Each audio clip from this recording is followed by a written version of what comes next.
Yes, I have returned, and I hope you're ready for another scary story. Oh!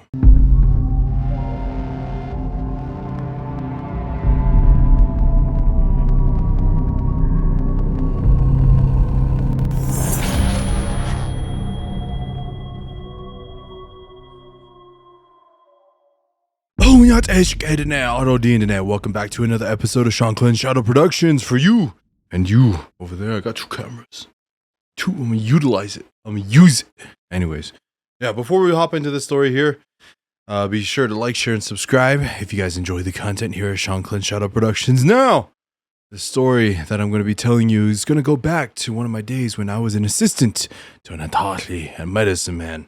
And now I did one of these videos before kind of telling about some of the creepy things that we saw and encountered during one of our ceremonies. Yes, let us begin. Oh. Now, this story takes place near Flagstaff, Arizona, with one of my relatives reaching out asking for help. Now, we got a call one day from our relatives asking us if we can perform a ceremony for them, kind of like a protection ghost busting ceremony. And what was happening at their residence was very odd, was because they were telling us stories that at their home that they had there was sightings of what looked like to be a shadow figure that would be walking around outside.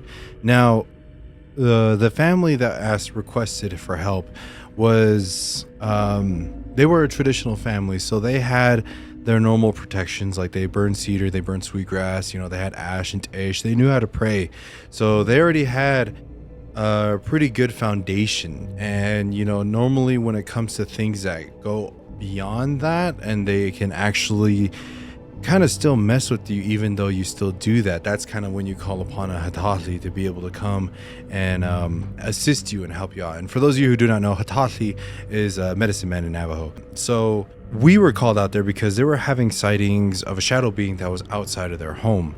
Now, they did what they could to be able to protect themselves, but as time kind of went on, the shadow being that was there actually started making its way inside of the home. Now, it was starting to affect the children, and it was starting to give them nightmares. They were starting to see this thing in the middle of the night in their room. And what they could kind of tell and share what it looked like was it looked like a shadow being, but the shadow being had really, really long fingers, and it had really, really sharp claws at the end of it.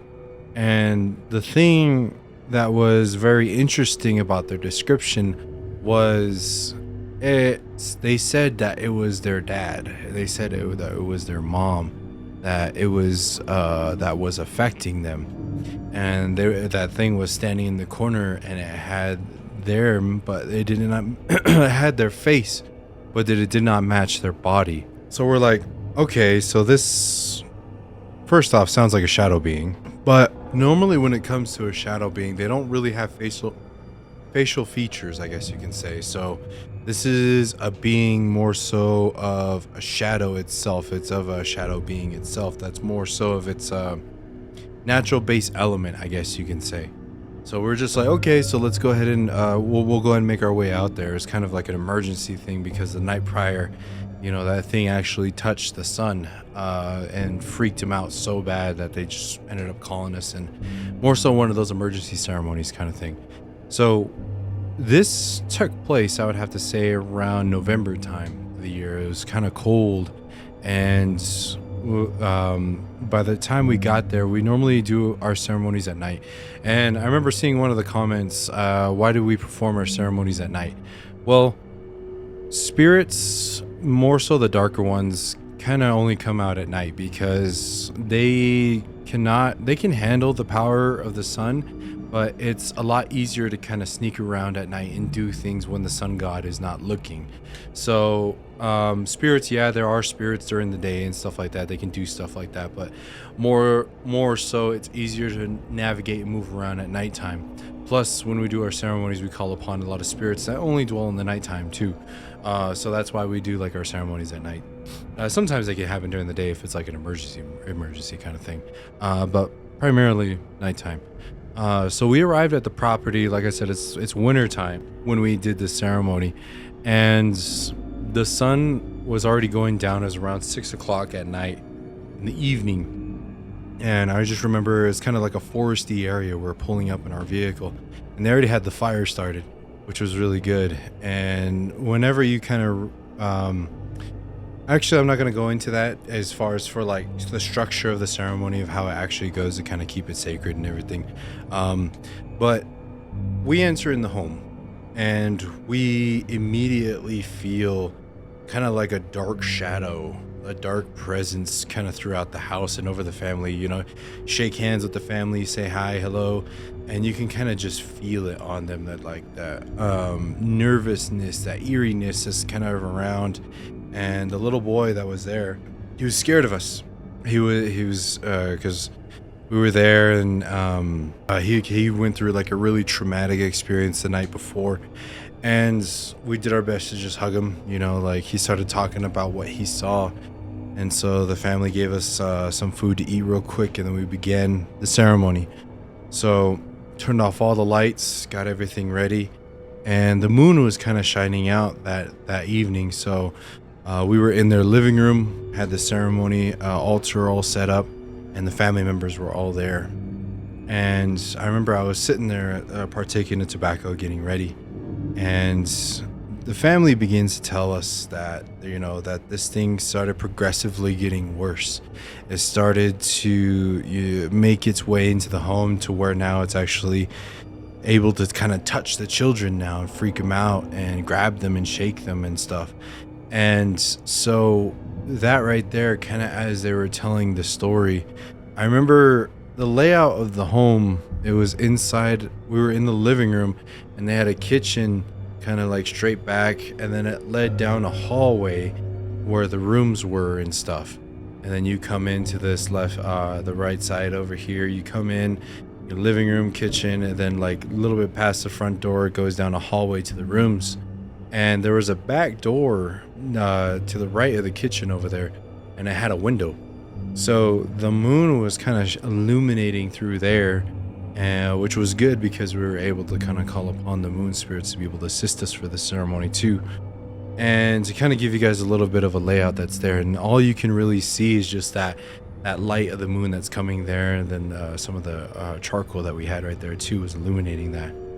So we begin the ceremony. We begin asking the family, you know, like what were some things that you have gone to recently? Have you guys done anything, ran into anything, seen anything to where something might have caused the spirit to show up at your house? And they begin telling us that one of their coworkers, come to find out on a construction site, that they would boast and joke about how they knew the evil way. They used to kind of do this and do that. When one of my family members started at that job site. And so my relative and this person that knew the bad way started at the same time at this job. And I guess kind of as the months went on, you know, my relative ended up climbing the ladder pretty quickly. He was able to get promoted to site manager, I believe, in a very short time period. And he said that person that he worked with got jealous. He said he started, you know, to where they got into verbal arguments on the job site. He's just like, I work so much harder than you. I do this, I do that, but you get promoted. This is BS. And, you know, like, and then he ended up saying something kind of like a curse in Navajo to him. And so my relatives all pa, and just left it be like that. And he said he kind of felt really off after that encounter that he had with this person. And so, mind you, when the patient is kind of telling these stories, you're kind of, for me, I'm observing the house, I'm observing the patient, I'm observing, you know, the things that are happening around while the story is being told. And kind of as the story escalates, you know, like that you kind of hear like a vibration start to build, but it's like in a direction section of the home back in where their rooms were. And I was just kind of just staring at that hallway entrance right there. And so he began to, then he started telling us that he started getting nightmares. The family started getting nightmares up until a couple weeks after the nightmares. That's when they first saw that being outside of their home. And so that he thought it was a person that was kind of just there. He grabbed his gun, went out there, and then that thing just kind of faded and disappeared. Him and his wife both saw it. And so they ended up going back inside, saying their prayers, doing cedar offerings, and putting Tesh on and getting ready for that. And from there, that's when it kind of progressively got worse. And so when he finished up his story, that's when we began to talk to him and tell him, we have ways to figure out the certain situations of what actually happens, and through our ceremonies. And we were able to find out that person does know the evil way, does know the bad way, but he himself is not strong enough to be able to summon a being to be able to go and do this unless he had help. Now, the person that he had help was one of the people that taught him how to do the evil way and bad way. But there's something in the spiritual world to where if you are not strong enough to witch somebody, you can actually hire evil people, evil spirits, to be able to go and witch and cause mayhem, all this different stuff to people. And what we've come to find out was this being that was actually there was a being that was hired to torment and eventually get rid of this family. So after we kind of told them what was happening at the time, we had a couple of our brothers there, our warrior brothers at the time, and then we signaled over to that doorway right there. And then after we kind of told them what actually was there, the moon kind of went away real quick. It got dark in the place, and that vibration I was telling you about started to build up even more. So we told them, go on either side of the doorway right there. We didn't tell them, we kind of gave them a hand gesture and they already knew. So they went over there, they had their blades ready and everything. And so the Hatali for this ceremony, he had inside of his gourd box some fool's gold. And he handed it to me and I looked at it. And it looks like exactly like gold, which is pretty gnarly and crazy. But it was fake. And so he took it. He's like, I'm going to use this. Watch this. So he grabs it, puts it over the charcoal that's right there. He grabs it. And then he rolls it and throws it over toward that doorway. And then the whole family just kind of turns and looks. And I look and I have my sword in my right hand, my tobacco in the left hand right here. Just ready in case anything happens. Sure enough, that vibration got louder and it kind of came right real close to the doorway right there. And then sure enough, the moon started shining right there. And you see that hand come out.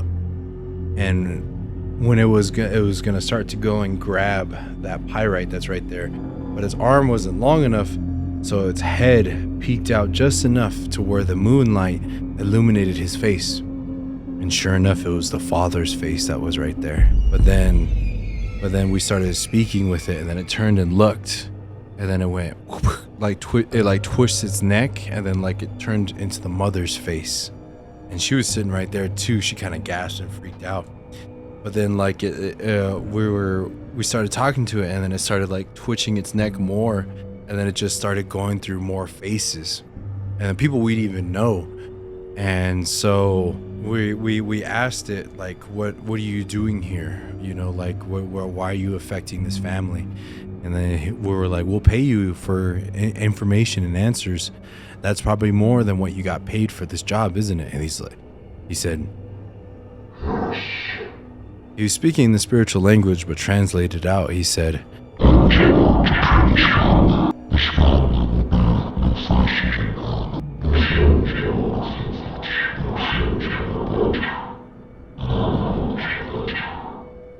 he ended up saying his name, and I'm not going to say his name. I don't even want to acknowledge him. Yeah, I don't even want people to remember him. But anyways, so he was kind of right there just speaking with us. He kind of put his hand back, but he didn't reach it. He didn't grab it because there was kind of an agreement that he had to answer some questions before he grabbed it. And so his face was kind of just there. and it was just staring at us. But then like every now and then he'd twitch, and then a new face would appear as we were speaking with him. And I was just kind of just standing there looking at it. And then sure enough, the Hatathi tossed another gold piece after our questioning was done. And he reached and then he went to go and grab it. He grabbed the 2 pieces of fool's gold that was right there. But then my 2 other brothers that were right there grabbed it, grabbed his face, pushed it down into the ground that was right there. And that's when the Hatathi went up, and then he got rid of that spirit that was right there, right then and there. And but then they ended up, once you kill a spirit that's kind of like that, its physical form kind of goes away. It just turns into kind of mist like that. And so, but spiritually, the body was still there. So they had to go and get rid of it and take it. And so they took the body outside over to the fire. And then the remnants that were kind of in the home that was right there, they put it back into the fire, everything together, everything that was there. There was like some residue, black, kind of like, it was like black silver ash that was left on the ground where he stood. And we cleaned all that out, got all that out, and put it over to the fire. And so we spoke with the family after. We were kind of just sitting there, and then we were educating them. That's kind of what I tell people is, when it comes to mimics, when it comes to people who shapeshift and things like this, it's never just one category, I guess you can say. Trying to explain it is like, it's a craft. It's a talent. It's something that you can learn to pick up. Learning how to mimic people, their voices, who they are. It's kind of one of those things that you can learn how to do. If you're a pretty high level being, pretty much every high level evil being, and even good beings sometimes can do it. They can mimic. They can do these certain things that are like this. But when we were actually able to kind of look into this wasn't a shadow being. This was kind of like a mercenary spirit that was hired to kill. And so it wasn't a shadow being. It knew the ways of shadows and stealth, yes, but it wasn't specifically a shadow being itself. It's like learning how to go with darkness and shadows is not terribly hard, I guess you can say. It's just like an average level spiritual being. Indeed, he can go into the shadows and hide if they were. But one that's a mercenary that's trained to do this, of course they can do that. So now, why did this thing have people's faces on it? Why did it have all these different things? And when it comes to this, I mentioned this in a couple of my other videos, but I wanted to go more in depth on this whole ceremony that we did here. Was when you look into the crystal and kind of lower level Hatathis and medicine people, if they're not trained properly, sometimes whenever they go and have a patient that's being witched or anything like that, they'll look inside of the crystal, and then the light and then the crystal will show them a person. It'll show them a face. But when it shows them a face, they'll send that prayer back at that person. And, but come to find out that that person that was shown right there was just an evil being wearing another face of somebody else. They copied their face. To where like it doesn't, the evil prayer doesn't go and hit them back that they sent out. Hatathis, they always say that like you're never supposed to pray against somebody. So, but what we do is you do like a mirror effect to where like whoever sent this evil prayer against us, send it back to whoever sent it. And so, but some untrained Hatathis will be able to say, hey, go after this person, go after this person. And you're not supposed to do that, just for this very reason, because if you were to pray against somebody and they saw this right here, it had different faces, you would end up praying against somebody who was innocent and had nothing to do with this whole situation, just a random person somewhere out there. Like I said, this dude had like 30-40 faces by the time that we were done and everything was done. That's how many faces I saw of this person. Now, that right there is where you have to kind of be careful, and that's where I learned about the whole wearing the different faces thing. They wear masks to be able to protect themselves against these certain things. And so, but is that rare? Not really, no. This is kind of a tactic throughout the centuries of spiritual warfare that's kind of been used to be able to learn how to protect oneself against evil out there. And so that's where you always kind of have to be very careful. That's why I say that whenever we pray or we do these ceremonies, we always use it in our languages because it's very specific in the wording. But English language, you say, send that prayer against him. Who's him? There's like a bunch of hymns in the world. You always got to be careful of how you word your prayer. You always got to be careful when you interact with these beings, how you word certain things, how you word your prayer, how you word your protections, how you word, your war prayers and all these different things that are out there. So you have to be careful when it comes to these certain things.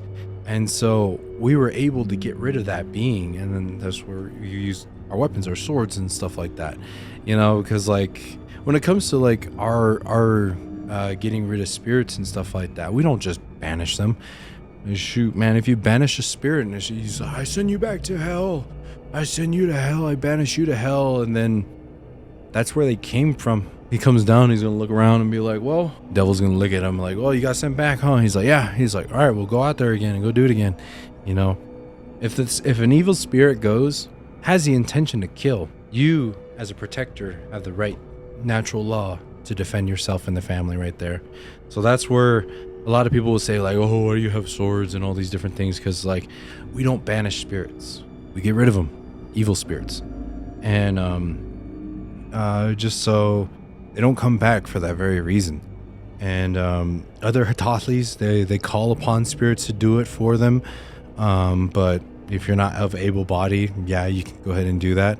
But us, we're trained, we're able body, so we take care of it ourselves. We let the internet and take care of the cleanup pretty much. But that was an encounter that I had of where, encountering a mercenary spirit with many faces. And it was very interesting to kind of see that level of power to where the normal protections he knew how to elude them. He knew how to get around them. He knew the loopholes, how to get through all these different things. And so when we were doing the ceremony, we had we were burning all these other different herbs that were there, cedar, sage, all these other mixes that we have. And in a sense, when you do a ceremony, you're in a sense taking off the veil of the spiritual world and the physical world together like that. So that's how the family was able to kind of see that spirit come in like that. They were able to see that, and they were all kind of freaked out, But that's some of the evils that are out there in this world. Some people are very petty like that. You get a promotion before somebody else, and shoot, they're gonna witch you. They'll say some bad things about you, all these different things, a lot of jealousy and a lot of anger out there, to the point to where they go and do that. Yeah, it's out there, everybody. So you all just have to be careful of who you let in your home, who you have in your circles, and just every time you go out there in the world, just always have some sort of protection with you, just in case for these certain situations. And always know, that your power of your prayer and where you come from, and acknowledgement of the lands and spirits around you, family spirits, all these different things that are around, call upon them for help when certain situations like this happen. And if you can't handle it yourself, call upon a leader of your faith to come and help you out with these certain different things that are out there. And but we ended up driving back, and I was just like kind of just asking questions all night, and that's where I learned about that, the different faces and the masks kind of thing. So but that's going to be it for my story that I have for this certain ceremony that we had. The family is doing a lot better after that, which is really good. And the little boy, we did a prayer for him, sang for him, and this had to have taken place like 10, 12 years ago, I'd have to say. So they're all kind of grown up now.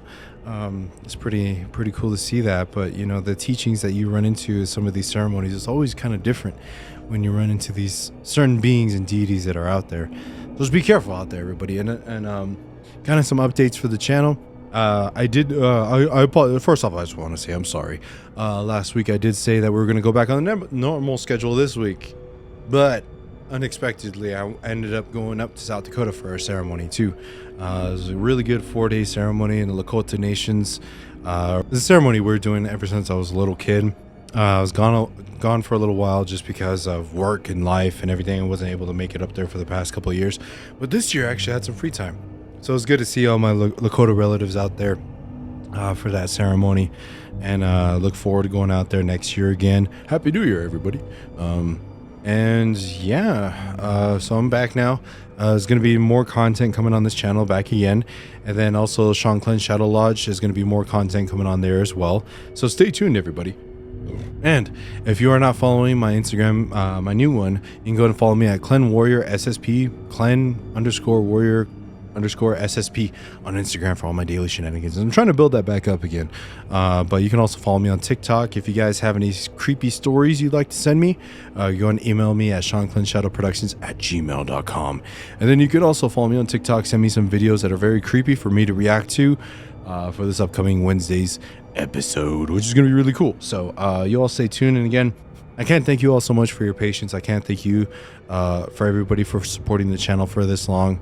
Like I said, we hit our 2-year mark, I would say last month, I think. And welcome to all the new subscribers out there. If this is your first video, Shanclen Shadow Productions. Be sure to like, share, and subscribe if you enjoy these stories. More creepy content is coming your way. So many blessings. Hope you all have a good morning, evening, afternoon, wherever you are. Hook on it.